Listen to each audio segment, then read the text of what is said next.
প্রায় ৮ মাস আগে বানানো একটা ভিডিও, যারও প্রায় ১ বছর আগে ঘুরতে যাওয়া শিলংয়ের সেই রহস্যময় কেভে ঢোকা নিয়ে যেই কাহিনী আমি আজ ভয়েস ওভার দিতে বসেছি।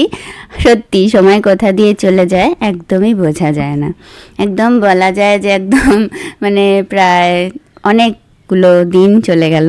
তো এই যে তোমরা যে দেখতে পাচ্ছ এখন এই ভিডিওটা, সেখানে আমরা হচ্ছে গিয়ে মাউস মাই কেভ বলে যে জায়গাটা আছে শিলংয়ের, সেই কেভে ঢোকার গল্প।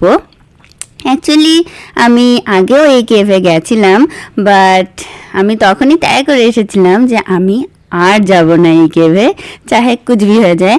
কিন্তু যখন আমি আমাদের বন্ধু বান্ধবীদের সাথে আবার গেলাম এই ট্রিপে, সেখানে যাওয়ার পরে আমি তো যথারীতি বলেছি ইউবিকে যে আমি কিন্তু যাব না।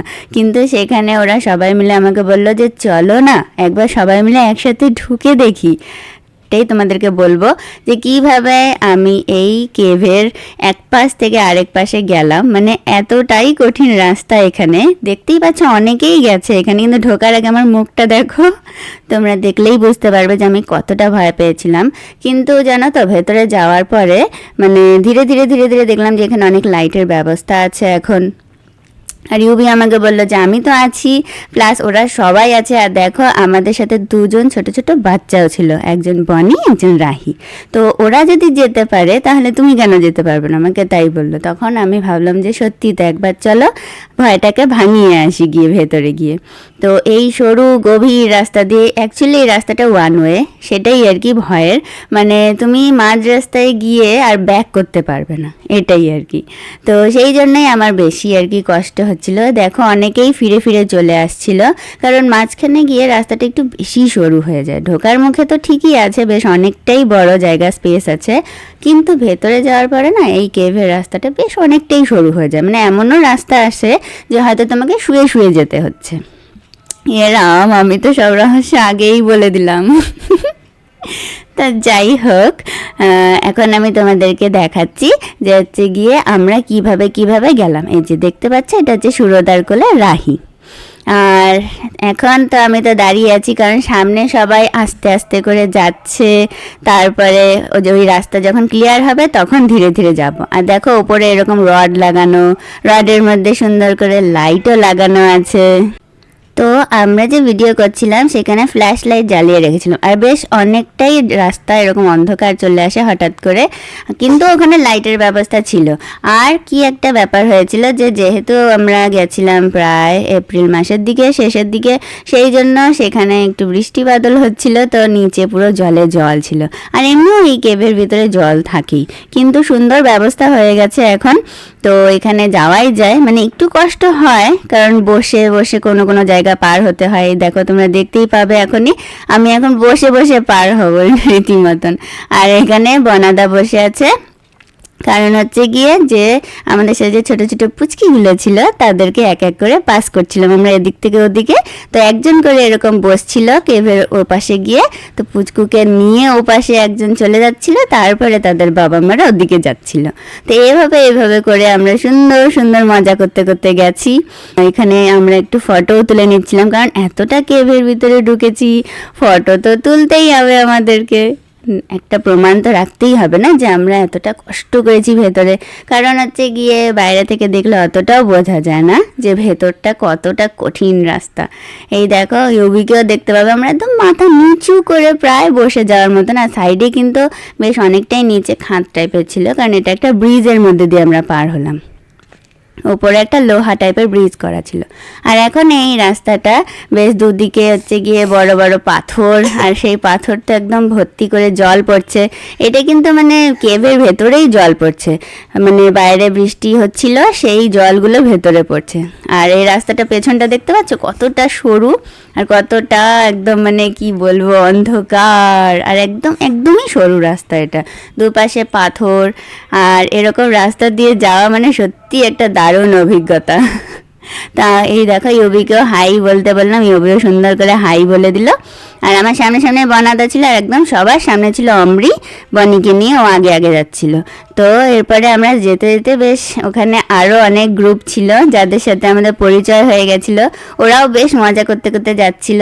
তো ওরাও আমাদেরকে ফটো তুলে দিতে সাহায্য করেছে, আমরাও ওদেরকে সুন্দর করে ফটো তুলে দিয়েছি। আর এই দেখছো আমরা ব্রিজের উপরে দাঁড়ানো, একটা লোহার মতো ব্রিজ করা, আর নিচে জল আছে, আর সেই জলের পাশে আবার পাথর, আর সেখান দিয়ে আবার জলও পড়ছে ভেতরে টুপটুপ টুপটুপ করে। মানে একদম পুরো ভিজে ভিজেই গেছিলাম আমরা। আমাদের শু পরা ছিল, সেই শুগুলো একদম পুরো মানে জলে ভিজে গেছিলো। কিন্তু এরকম একটুখানি আনন্দ করাই যায়, তাই না? এত সুন্দর জায়গা যখন আমরা ঘুরতে যাই। আর দেখো রাহিকে দেখো, ও দেখো সুন্দর করে জলগুলো ধরার চেষ্টা করছে। অ্যাকচুয়ালি রাহি বৃষ্টির জল ধরতে খুব মজা পায়, আর সেই জন্যই হচ্ছে কি এখানে যখন জলগুলো টুপটুপ টুপটুপ করে পড়ছিল, ও এমন করে হাত বাড়িয়ে বাড়িয়ে ওগুলোকে ধরছিল। এই দেখো এই জায়গাটা হচ্ছে সবচেয়ে কঠিন ছিল, আর এখানে সুরদা রাহিকে দিয়ে দিচ্ছিল ওদিকে ধীরে ধীরে, আর তারপরে ধীরে ধীরে করে শুয়ে শুয়েই যেতে হয়, এমনই একটা সিচুয়েশান আসে একটা টাইমে গিয়ে।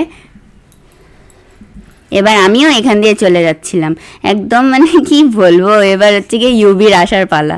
তো এই দেখো ইউবিও চলে এলো, এরকম হামাগুড়ি দিয়েই বলা যায়।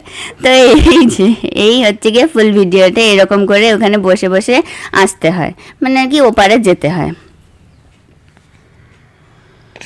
তো এরপরে আমরা যাচ্ছিলাম আরও সামনের দিকে, কারণ কেভটা বেশ প্রায় আমরা শেষের দিকে চলেই এসেছিলাম। বনি আর আমরা একসাথে আরও কিছু ফটো তুলে নিচ্ছিলাম কেভের ভিতরে। তো এবার বেশ স্বস্তির রাস্তায় এসেছিল, কারণ হচ্ছে কি আর বসে শুয়ে যেতে হচ্ছিল না। তো এবার আমরা সুন্দর করে হেঁটে হেঁটেই যাচ্ছিলাম, আর বনি বেশ মজা পাচ্ছিল ওখান দিয়ে হেঁটে হেঁটে। তো এখান দিয়ে হঠাৎ করে শান্তি মতো যেতে যেতে দেখলাম যে আরও কিছু কঠিন রাস্তা চলে এলো, যেখানে একটু পাথর দিয়ে উঠে এরকম একটা সরু রাস্তা আসে। ওই যে সামনে আলোটা দেখতে পাচ্ছ, ওই আলোটাই কিন্তু কেভের বাইরে যাওয়ার রাস্তা। তো ফাইনালি আমরা চলেই এসেছি কেভের প্রায় শেষের দিকে। আর যাওয়ার পরে এখানে আরও একটা সরু মতন জায়গা আছে, যেখান দিয়ে মাথা নিচু করে যেতে হবে। উপরে চড়ে গিয়ে এইভাবে হেঁটে হেঁটে পার করতে হয়। তো রাস্তাটা একটু খতরনাকই আছে, আর এইভাবে হচ্ছে গিয়ে ইউবি উপর থেকে নামবে এখনই, আর আমি তো নেমেই গেছি। আর সামনের রাস্তাটা একটু বেশ ভালোই সরু, আর দুপাশে দেখো পাথর প্রায় বেরিয়ে বেরিয়ে আসছে। এবার অন্তু আর সুরদাও চলে এলো ওই সরু রাস্তা পার করে।